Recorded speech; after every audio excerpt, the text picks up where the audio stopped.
Based on these opinions, we create either a positive or negative image of ourselves. Throughout life, we continue to accumulate perceptions and evaluate ourselves.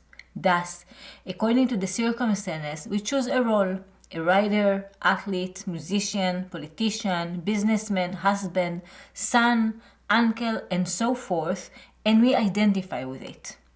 Since the image is made up of other opinions, it does not contain anything real. It is made up of speculations, hypotheses, deductions, presumptions, suppositions, fictions, illusions, and expectations. Our image is disconnected from the world of facts. That self-image affects us mentally, emotionally, physically, and socially. Based on that image, we choose our friends, clothing, jobs, careers, gestures, vocabulary, and places to visit. Depending on our needs, we opt to be doctors, musicians, dancers, singers, or even religious people. Our triumphs cause us to create images of winners, and our failures of losers. Thus, we respond to life based on who we believe we are and not who we really are. Jai Prabhuji. So Prabhuji, in the continuation of this article, continues to analyze this self-image that we touched in the previous class and spoke about in the previous class. This persona, this idea, this picture that we decided that this is us, and we live around it, based on it, instead of living as we are every moment. And here Prabhuji breaks it down and shows us more what this image is consisting of, and also how much it is significant. Because based on this image, we are going to decide every decision in our lives.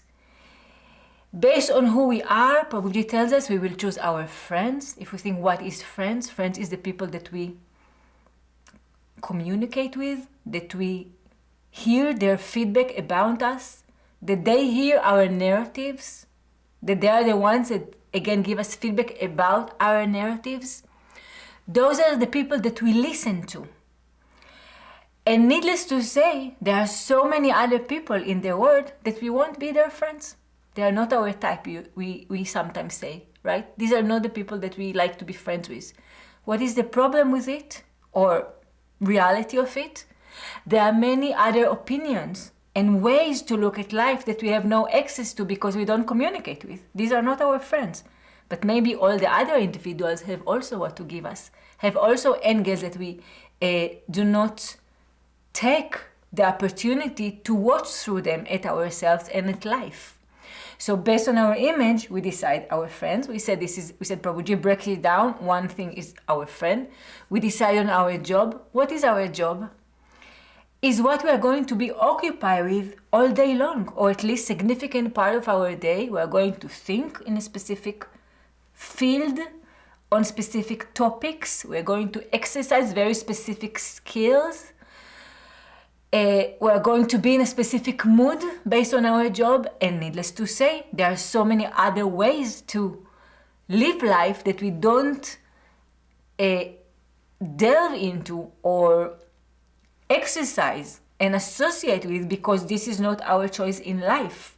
But maybe there are other ways that we could live as human beings, act in this world, that could give us angles that currently we have no access to. But we already decided based on our image what we want to be. Prabhuji says we can decide to be a musician based on our self-image, or a doctor, or whatever it may be again. And every field that we take, every job that we decide to occupy with, every career we decide to develop is going to exclude many other opportunities, many other types of experiences that we don't come in touch with, and therefore we do not know how we are in these other fields because we don't give them even a chance, which means based on the self-image we decide what will be our experiences in life.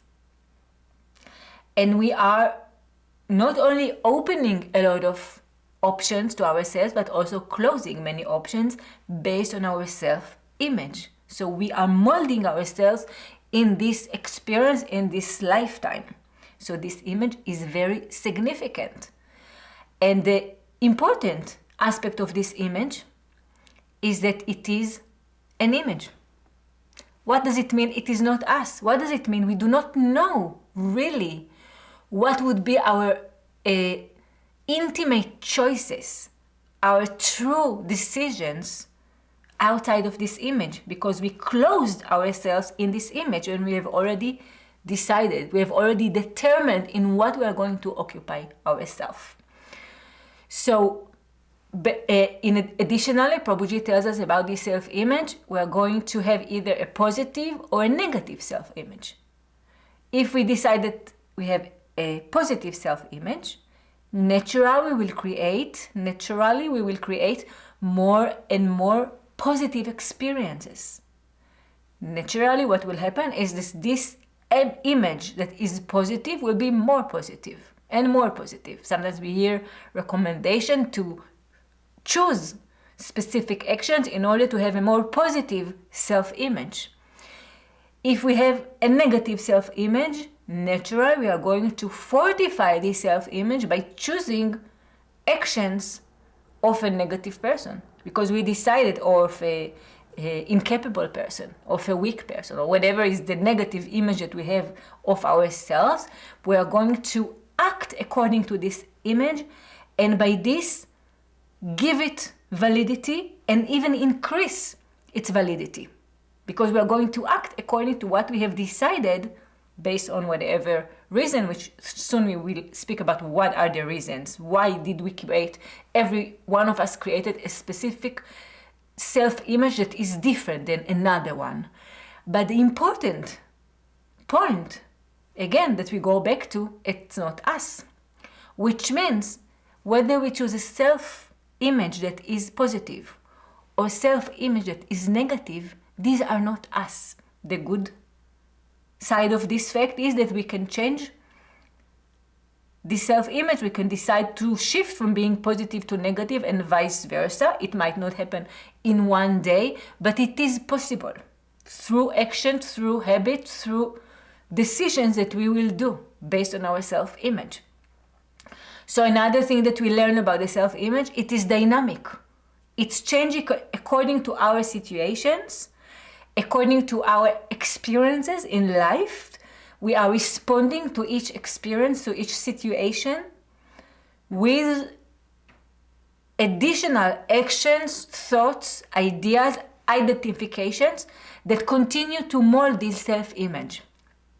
So it is not static. We have a certain idea, but it is dynamic because we constantly respond to life, constantly respond to experiences, to situations, with evaluating the self-image and changing a little bit. So I think in the previous class, I think that we said that maybe if we have a good day, our self-image is more positive. Maybe if we woke up not so happy, our self-image today will be more negative. It's constantly changing. We constantly evaluate and decide who we are really.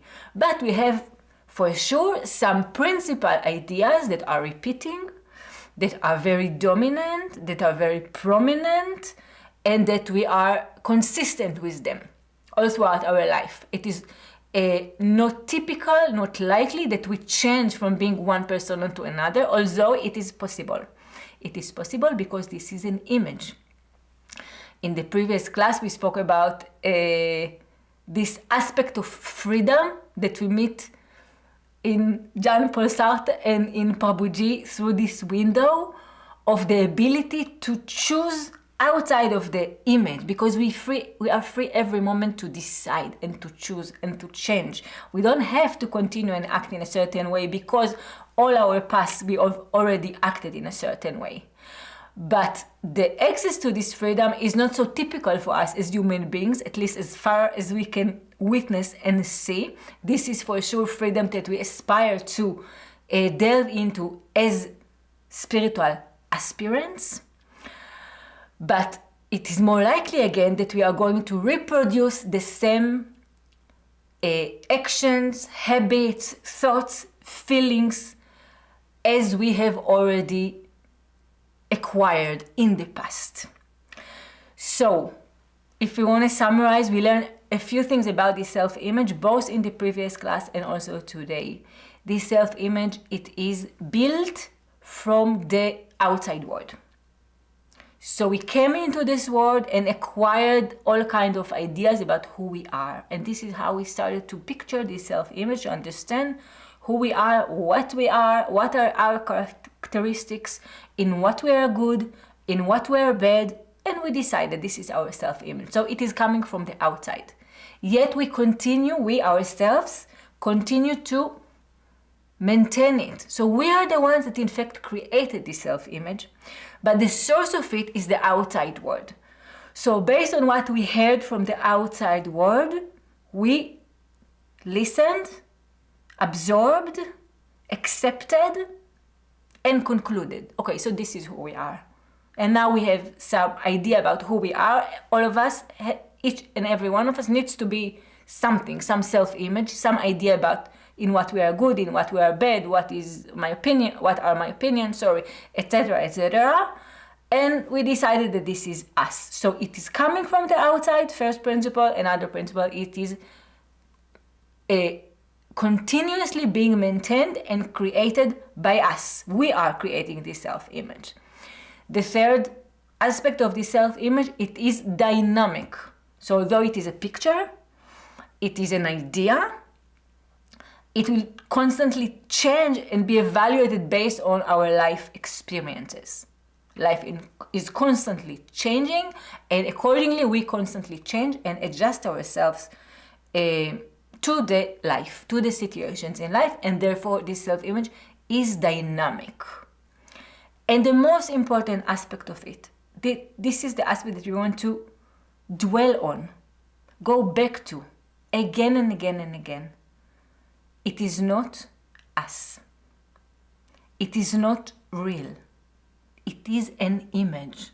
And this is something that is so difficult for us to deeply accept, because we keep on desiring to define ourselves, to be someone, something in this world. And we'll talk a little bit more about it as we go further with Prabhuji's words. We hear about the importance of changing ourselves, not only in motivational speaking and different suggestion advices that we hear these days to be in certain way in order to improve our life, in order to be richer, in order to be happier, etc., etc., etc. Even in yoga, we hear about the importance of cultivating a personality that will be favorable for the awakening. Even in religions, we hear about the importance of what is called in Judaism the midot, or the work on ourselves and improving our qualities, our tendencies, our personality. It has significance. But what we want to remember, and this is what all genuine spiritual path will tell us, this is not the point. This is not the ultimate aspiration of a spiritual seeker, of a religious person, of a yogi. And this point is major, significant in the Retroprogressive Yoga and in Prabhuji's words, in every lecture, in every book, article, darshan, association with Prabhuji. The significance is the awakening, is truth. Changing the personality can be favorable and beneficial for our path, for our development as human beings, and in maybe increasing our likelihood to penetrate into clarity, into the reality. But as genuine spiritual seekers, this is not our goal. Because as genuine spiritual seekers, if we go back always to the beginning that we spoke about it in previous chapters also, the foundation of a spiritual seeker is the understanding that currently we are in a confusion. Currently we are in wrong identification. This wrong identification is causing our identification with a persona. And therefore we cannot want the success of this persona as our success as human beings. Because we think this is a source of confusion, a source of suffering. Our success in life as spiritual aspirants is not the success of the personality. And we said this is a paradox that we keep on experiencing as spiritual seekers. We cannot avoid until or only at the moment that we will really be transcendental to the identification. As human beings, we all want to be happier, to experience more peace, to experience less suffering.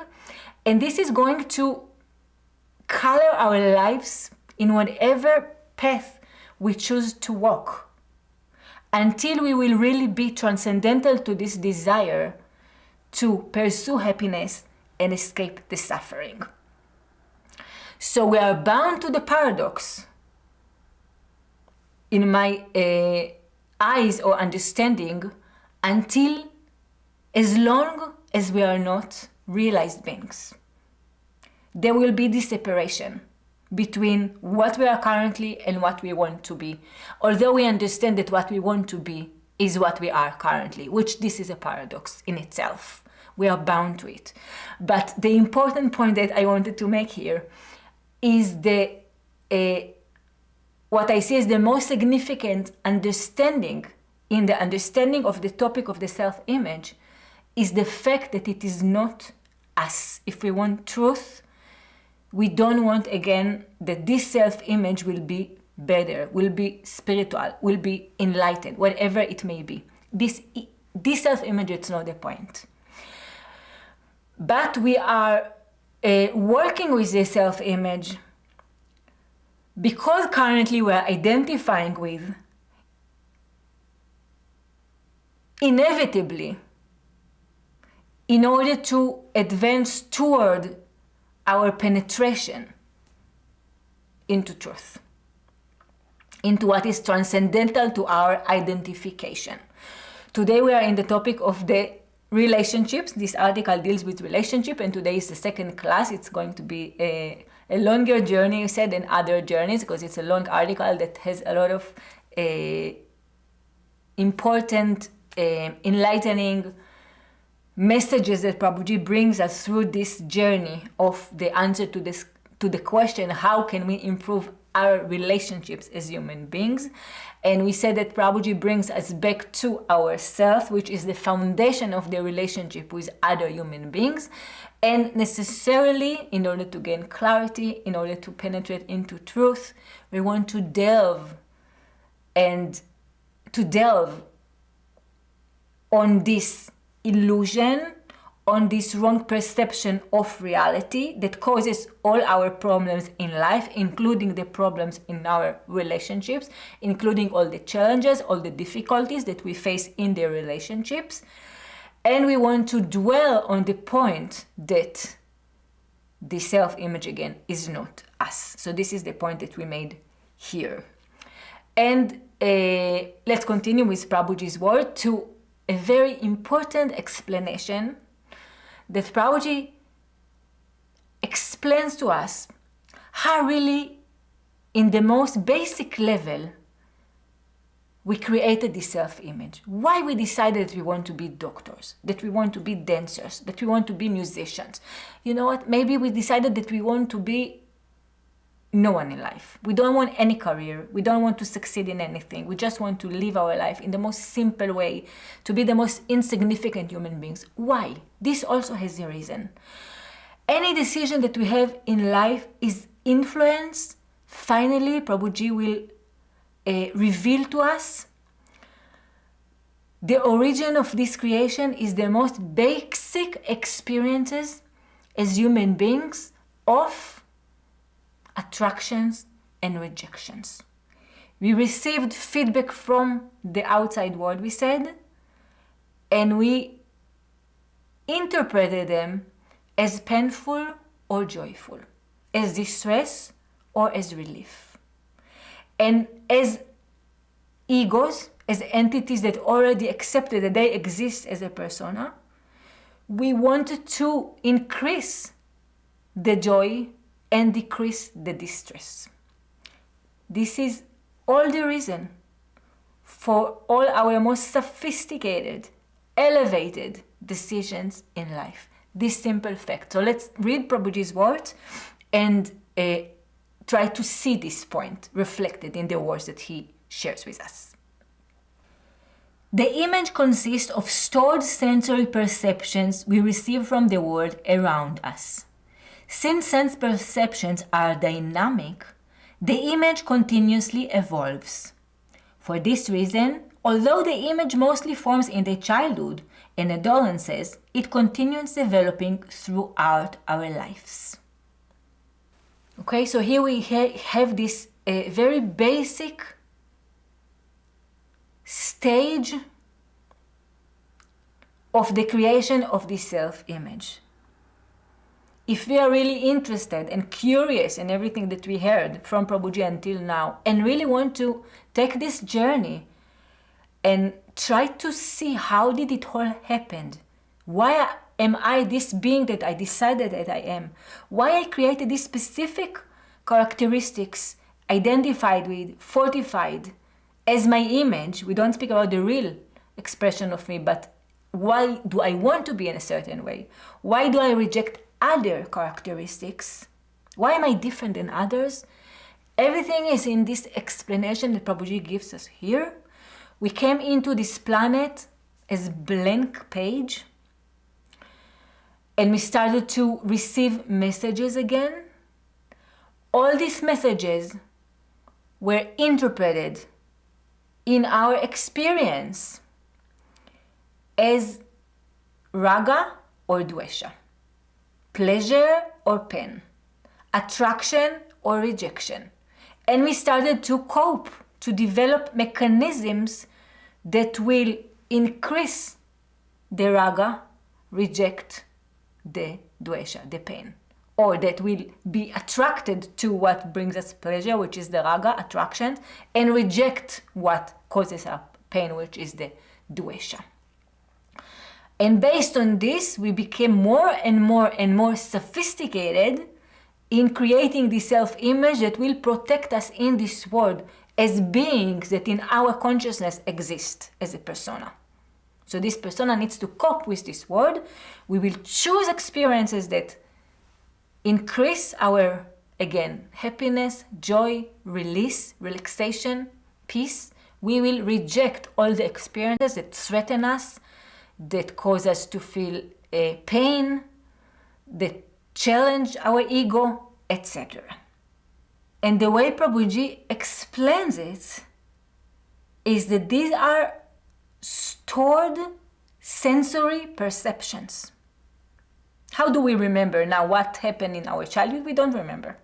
We forgot many, many things. Yet these sensations, the pain and the enjoyment that we experienced, are stored in our consciousness, and this is what constitutes our image. It's made of stored sensory perceptions.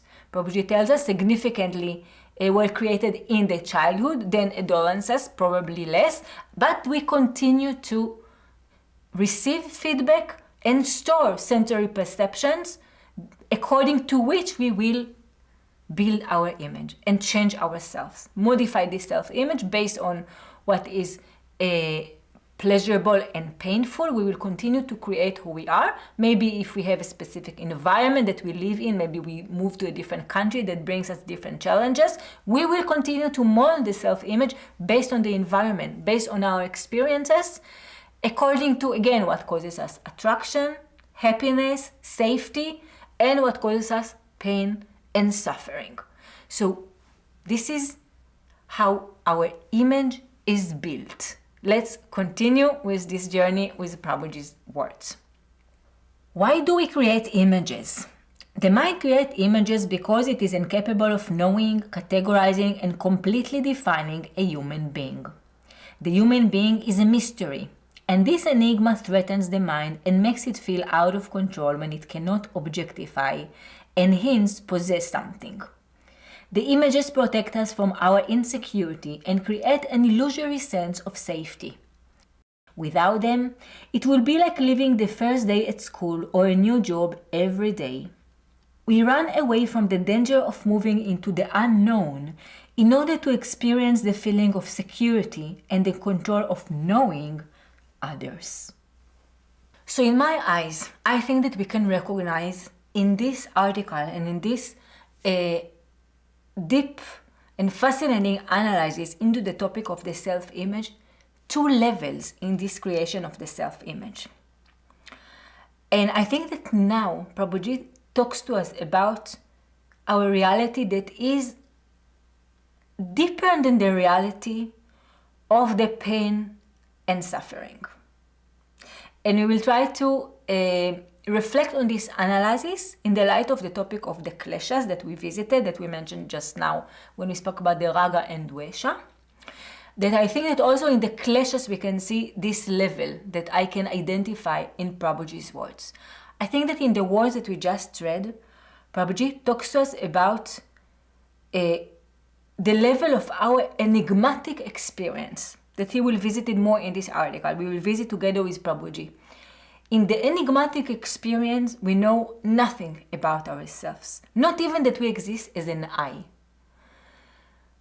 And Prabhuji here asks even more primarily, why at all we need to be someone? Why at all we need to be an image? We don't speak about what type of image. Positive, negative, doctor, musician, etc., etc., etc.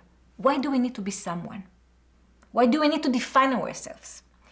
Prabhuji says that the reason for it is the insecurity that we would experience otherwise as human beings.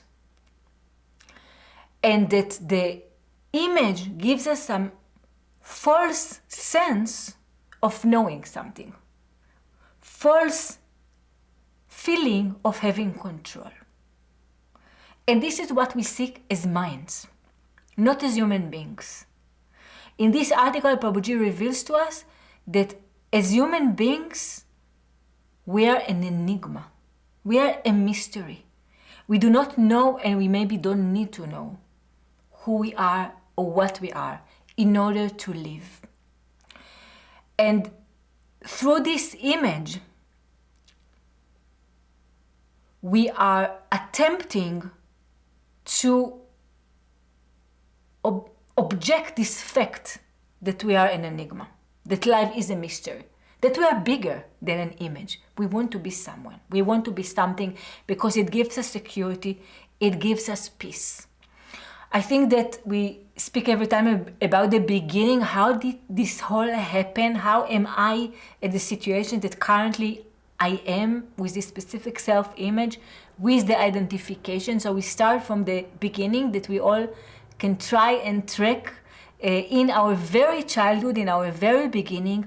We all came into this planet, we said, as a blank page. And we started to observe and see what is going on. We listened to everything. We heard different opinions, different ways of living, we saw different images, etc. And slowly we started to mold who we are again and solidify this idea of ourselves. And the experience that we could come across as little children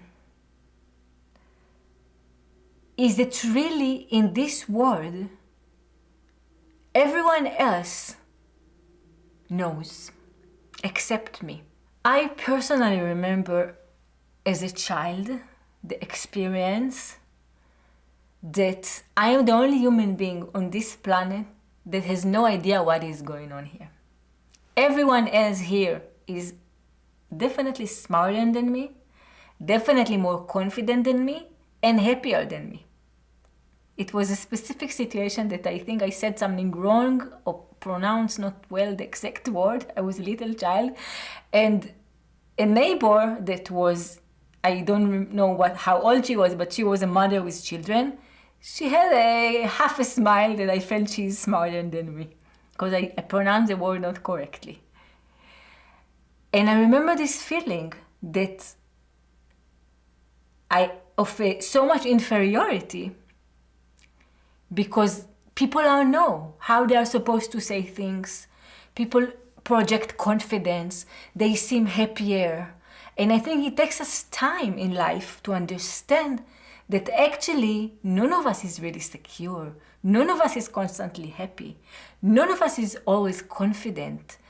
And to understand that it's not only us. But as children, out of this feeling of the discomfort in not knowing, in not being established in something, in being maybe different than others, in being inferior to others, we feel insecurity. We need to know. We need to decide who we are. We need to project that we are happy, that we are confident. This is the way we manage to get along on this planet. And the only problem with it, in my eyes, if we come to the field of inquiry into truth, is that we believe that this persona that we created is really us.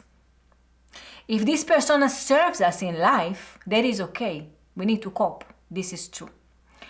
But if we forget that underneath we are not really this persona, then this starts to be against our happiness, our real security, our real freedom and integrity as human beings, because we create some division and we feel that we are really worse.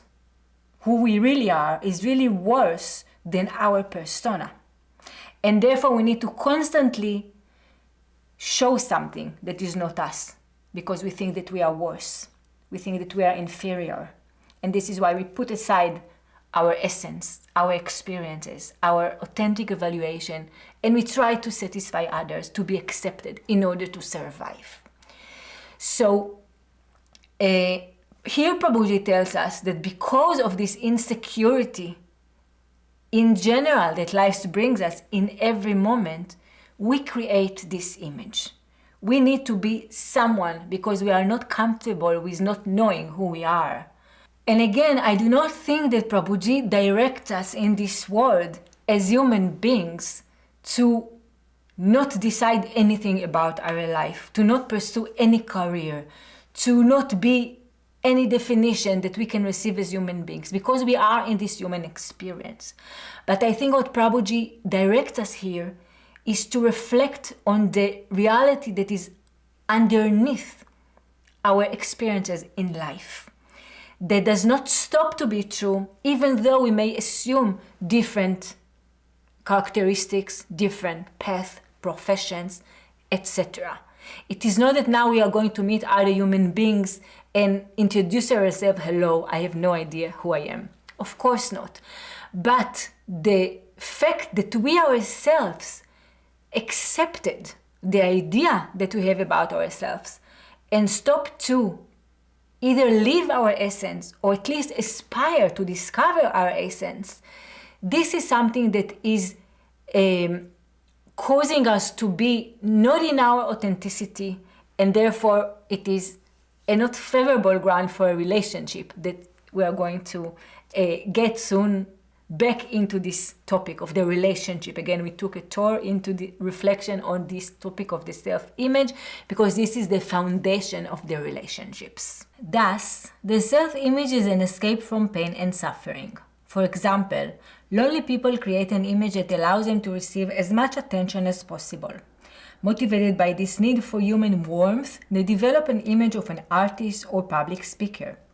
Their inferiority complex leads them to develop a self-image of superiority that helps them escape from suffering. Okay, so we promise that we are going to reflect on this process of creating the self-image that Prabhuji reveals here to us in the light of the topic of the kleshas, because I think that Prabhuji speaks here about different levels of the creation of the self-image, and these different levels also can exist not only throughout our history as human beings, but in our experiences in life, because we continue to build this self-image, we said. So let's explain.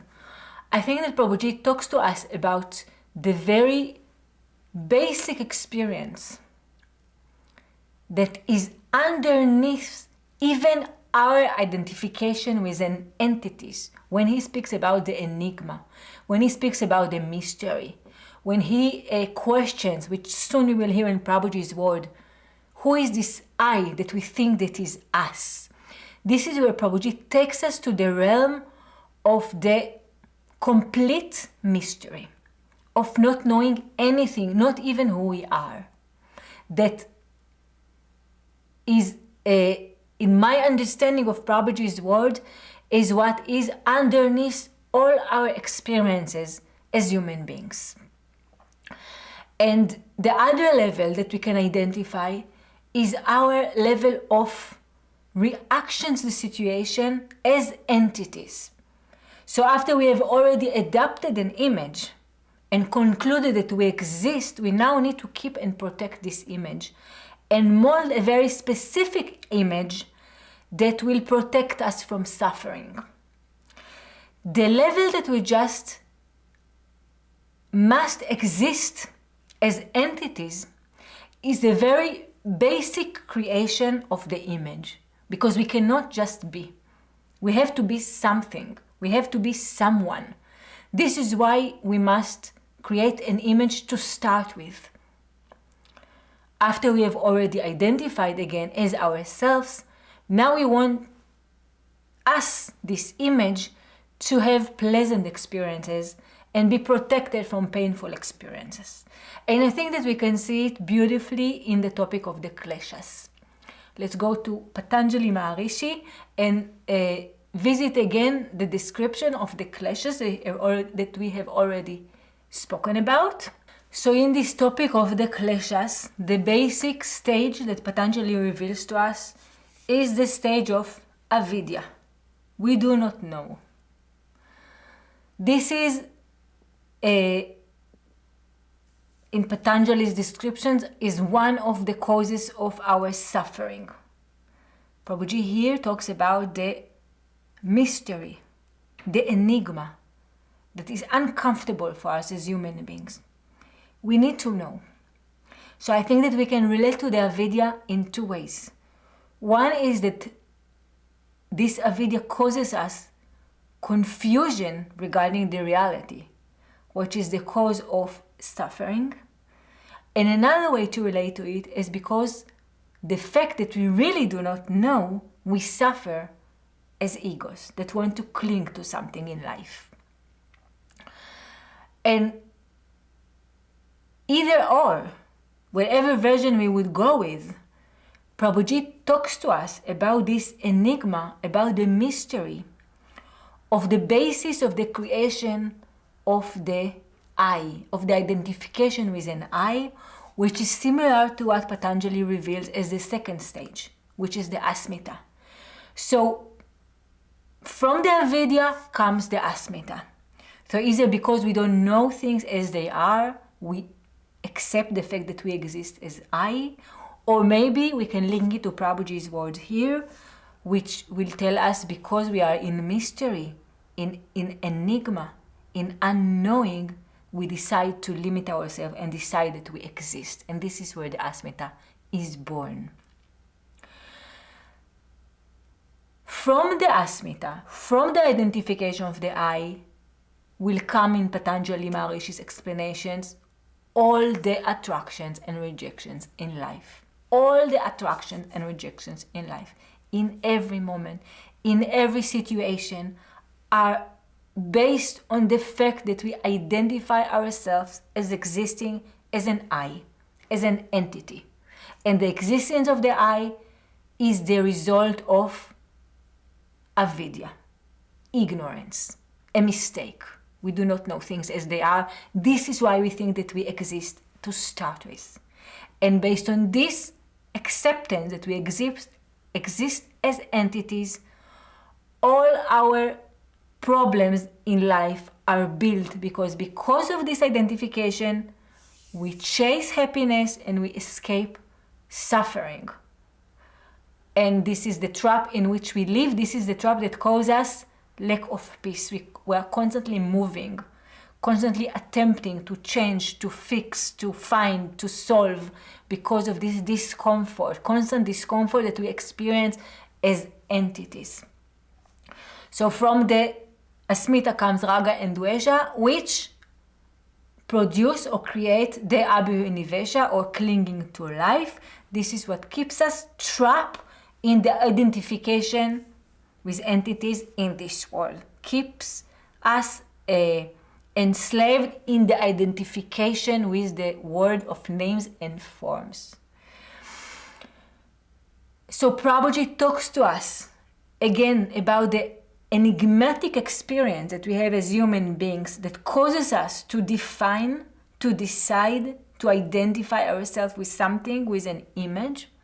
And he also talks about the stored memory perceptions, which are all our experiences as an I, to which we respond with new habits, with new thoughts, with new actions that are aiming in protecting us from suffering and bringing us joy. And will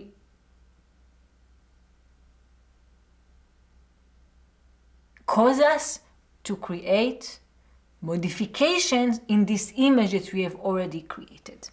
So we are existing as a persona, and we continue to change and mold and adjust based on the situations that we are experiencing in life. And now, in the words that we are going to read now, we are going back into the topic of others, of the relationship on which we asked. The question was regarding relationships with other human beings. Until now, we heard from Prabhuji a lot about ourselves, about the self-image, about the identification, about the causes of this identification, and about the consequences of this identification. So after we understood this well, deepened in it, reflected on it, we are going back to reflect on the topic of our relationships with others. After we've already assumed this image, now we are going in this world and interacting with other entities that are also identifying with self-images. So let's hear from Prabhuji further about the complication in this journey. We also create images of others. We know someone, be it our wife, our son, or a colleague, and we go on accumulating the words, intonations, movements, attitudes, reactions, and moments that we have shared with them, whether annoying or enjoyable. With time, we create an image of that person made of this collection of memorized perceptions. Human relationships are in fact links between images. People relate to others based on self-images and address others' images that they have created. And this way, being true idolaters, we perceive neither ourselves nor others. It is impossible to cultivate and develop true relationships between images. If we form our images out of clauses, actions, and words, it is impossible to truly relate to one another. Ideas and conclusions about our fellow beings prevent us from knowing who they really are. Therefore, as long as our relationships are based on images, they will not be true. Only when all representations drop, we will discover ourselves and know who others are. Okay, so here Prabhuji, in a way, I think, throws a bomb. We ask, how can we create relationships? How can we improve our relationships with others? Prabhuji tells us you cannot. You have no relationships with any other human beings because you yourself is an image and others are images. There cannot be a relationship between perceptions.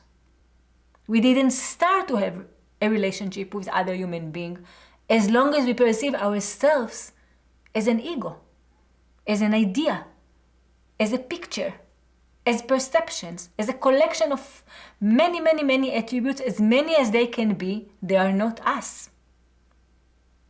How can we even start to dream of interacting with others if we still do not reveal ourselves to ourselves. Prabhuji says a relationship can start to develop when we start maybe to recognize that we are images and that our experience as human beings are not all these collections, all these ideas, all these perceptions that we assume as personalities. Then maybe we can also relate to others as enigmas, as mysteries, as experiences, as human beings. Then we can maybe also have some kind of interaction. This is my understanding of what Prabhuji tells us here. The only way that we can relate to another being is by being a being ourselves, and not by assuming that we are this and this and this person who is good in this, who is bad in this, who likes this, who hates this, etc., etc. All of us have a sophisticated built narrative about who we are and why we are the way that we are, why we are better than others, etc. If we come with this narrative to interact with another being who has a similar narrative, we are not going to speak. We are not going to have any dialogue. We are not going to have any conversation and really to interact. The only way to interact is by recognizing our essence as beings and not through the image that we assume that we are. Even personal pronouns, you, he, or she, are only piles of memories. For example, when I feel affection for someone, I actually become attached to a series of incidents and situations recorded in my mind. Do I really know the person I say I love you to? Whom do I reject when I say I can't stand you? Do I even know to whom I refer with the word I that I use so much? The mental function of registering and recording is indispensable for survival. However, it is an obstacle when relating to one another. So here, again, I feel that Prabhuji takes us to the realm of the experience, of the enigma, of the mystery, by posing these questions. Do I know to who I say, I love you, I like you, I appreciate you, I don't like these qualities, I don't agree with you, to who I speak? Deeper, more basic, do I know who is I? This pronoun, I use this pronoun so often, I, who, you, she, they, etc., all day long. Do I know to what I refer? And I think that here Prabhuji takes us, as we said, to the level in which we can exist without clinging to these definitions, that we can recognize that really we exist, really we have experiences outside of all these decisions that we made to accept ourselves as specific personalities, as specific beings. And only outside of the definitions we can listen at this moment to another human beings and to ourselves, to the true experiences that are what really happens in life. These ideas that we have are thoughts, our memories, our ideas, our concepts. They are not life. In this level, for sure we cannot have these relationships. And we are going to end this class with a part from a meditation by Prabhuji that is a very powerful meditation that is very recommended to listen to and practice in whole, the entire video. And I think that it is going to help us to understand everything that we speak about here, both intellectually and also in the level of the experience, because Prabhuji takes us really to meditation. We can go to the meditation through Prabhuji's voice, through Prabhuji's presence, and through the intellectual clarity that is also revealed in this meditation. Prabhuji breaks it down and he speaks to us about all the elements that we are seeing reflecting in the articles, and we are discussing here and attempting to penetrate into and understand. So in this part that we are going to listen to of this meditation, Prabhuji brings up again these basic questions and important questions that we rarely stop to think about and evaluate and recognize the importance of the question, do we know who we are, before we even start to attempt to answer. Just to stop and evaluate this enigma, this mystery, that because we didn't want to accept, we gave answers to this question. But when as adult we go back to really question with seriousness, with honesty, we can easily recognize that we cannot answer these questions so easily, so simply. And this contemplation helps us to be situated in a meditative state. Together again with Prabhuji's presence and power of authenticity, because he speaks to us with these explanations about this investigation from the realm, we can say, of knowing, or maybe from the realm of the not knowing, of the enigma, of the experience. Thank you for joining. Jai Prabhuji.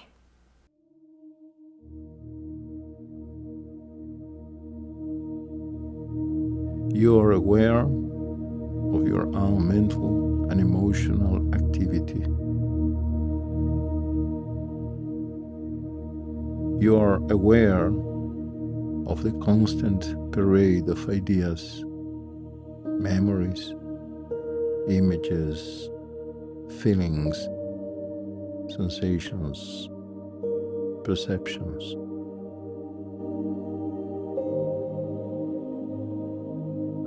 Allow your experience to be only what it is. Don't try to imagine or manipulate your experiences.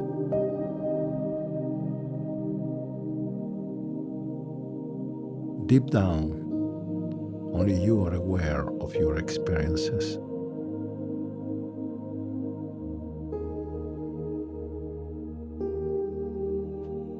Only you are aware of your thoughts,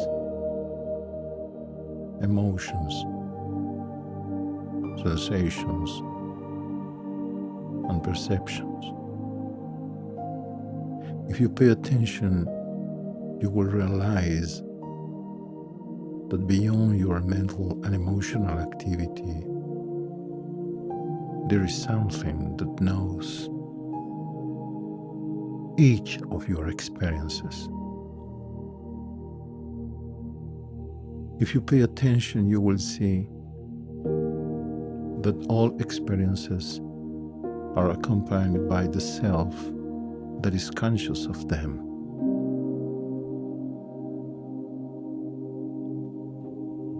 The conscious factor is always present at the foundation of every experience.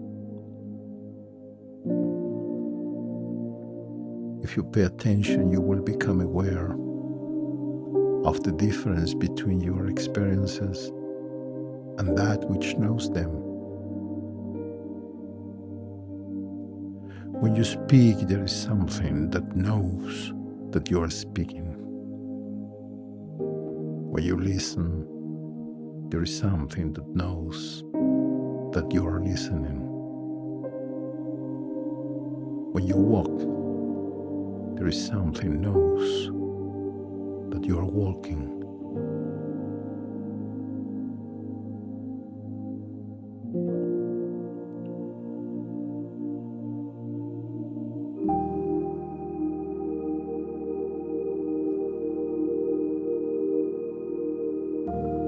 Have you ever wondered what that something is that knows your experiences? Have you ever wondered what that something is that is aware of every one of your experiences?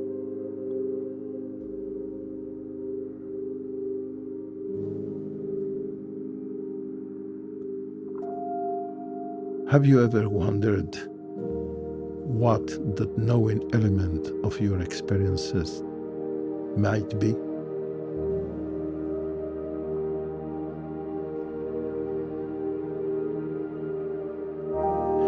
Even if you are unable to define or delimit that which is conscious of your experiences, you call it I. Despite being aware of the incessant movement of thoughts, ideas, conclusions, and concepts that come and go, I am not a thought, an idea, a conclusion, or a concept. Despite being aware of feelings and emotions, I am neither a feeling nor an emotion.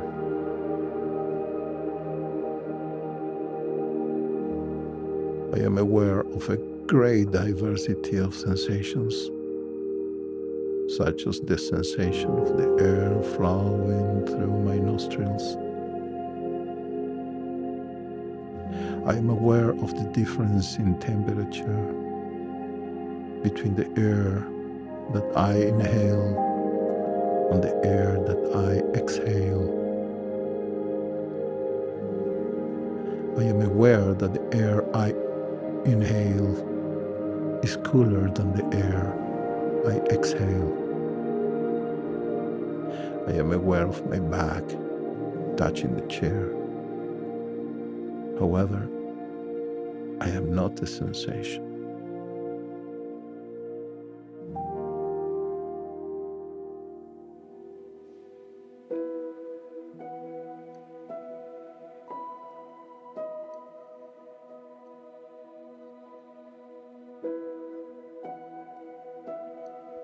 I am aware of different sounds, textures, shapes, forms, colors, images, tastes, and smells, but I am not a sound, texture, shape, color, image, taste, or smell.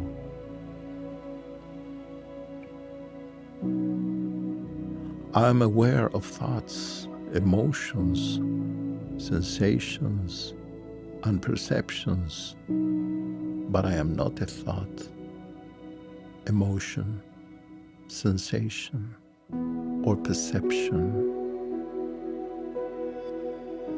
I am not something with attributes that can be objectively experienced. I am not someone with qualities that can be objectively perceived. What I really am does not belong to the definitions of something or someone. I am conscious subjectivity, the one who knows. I am the one who transcends all I am conscious of and all I am familiar with. I am simple, pure observation. I am the impartial observation of all experience.